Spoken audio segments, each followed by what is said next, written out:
But there is a very important shift that occurred there, and it ties directly to the divisions and the work that you were doing over in Africa and in other countries, but actually very much focused in on your hometown. What was that transition like? Because I know that there was like this moment for you where you were awake in the middle of the night, couldn't sleep, you were back, like I said, back in your old bedroom, and kind of the next step I thought was really fascinating, but very touching in a way that clearly has been paving the way for your visions sort of since then. Yeah.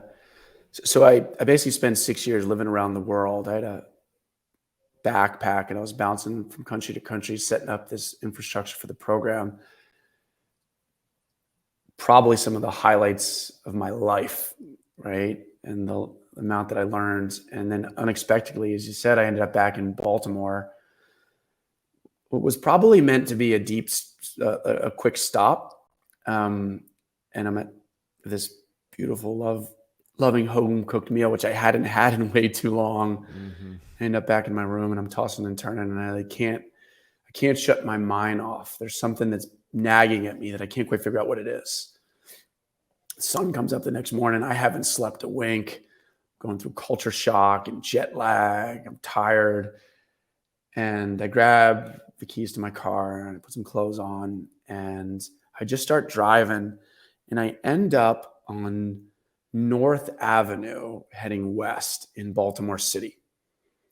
And my car, as if it was an autopilot, pulls over to the side of the road at the intersection of Pennsylvania and North Avenue.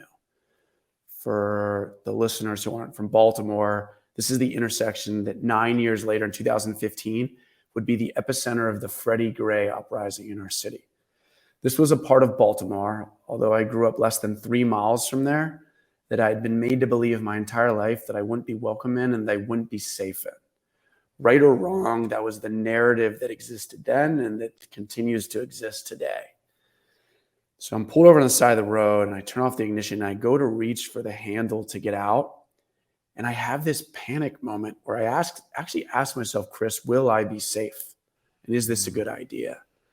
And I remember getting furious with myself. I shake it off because if I had it, one of the most important lessons that I learned around the world, and I kind of learned this early on from the Charlie lessons from him and my mom, is that we can never pass judgment, right? It's what we had talked about earlier.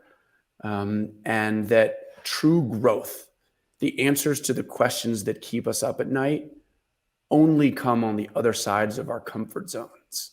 And I had seen it in the South Africa, the amount of white people that told me that I should never go into a black township or rural area, that I'd be killed or kidnapped or even worse. In the Middle East, people tell us you couldn't go into parts of the West Bank or in Northern Ireland, parts of the Falls or Shankill Roads. There was always that narrative of the things that society told you couldn't do. And what I had realized through my work around the world is that those are the places where the most growth happens. Those are the places where we at least begin to find the answers to the questions that bug us. Mm-hmm. And so I shake it off and I get out of the car and I start walking around. And, Chris, I saw all of the things that society told me I would see: the collapsing buildings, the boarded up homes, the liquor stores on the corners, the drug dealers, the clients of the drug dealers nodding off at the intersections. But I knew that there was so much more to this community that I hadn't experienced yet. So I kept walking, and about 10 minutes into this walk, I have these two realizations that just punched me in the face. The first was that America, and particularly my city of Baltimore, are more divided than all of these so-called war-torn countries where I just spend so much time and energy. We have an inability here to have open and honest conversations with people who don't look and feel like us about our similarities and especially our differences. Like, hard stop, right? And I felt that was a ticking time bomb, that it had been and it would continue to be if we weren't able to find a way to address it.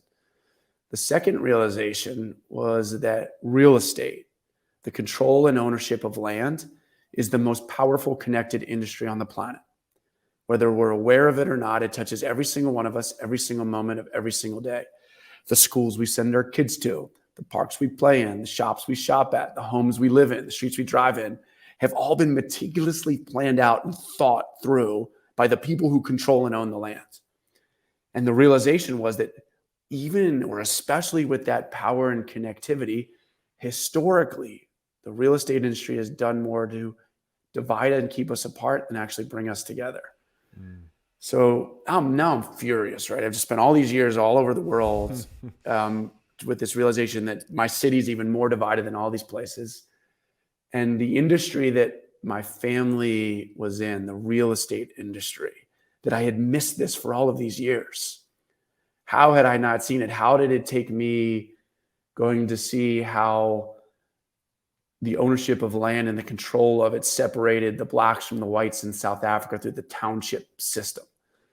How did it take me spending time in the Middle East, understanding the fight for land in Jerusalem between the Israelis and the Palestinians, and then having this almost out-of-body experience in West Baltimore, in my own hometown, realizing the juxtaposition from where I started that morning to where I ended up less than an hour later, and not having the foggiest clue of how we got there. And so I kind of start to make my way back to the car. Honestly, I was almost sprinting back because I felt this idea starting to grow inside of me that I wanted to grab a pen and a pad of paper to begin to write some thoughts down as they were becoming more clear by the minute.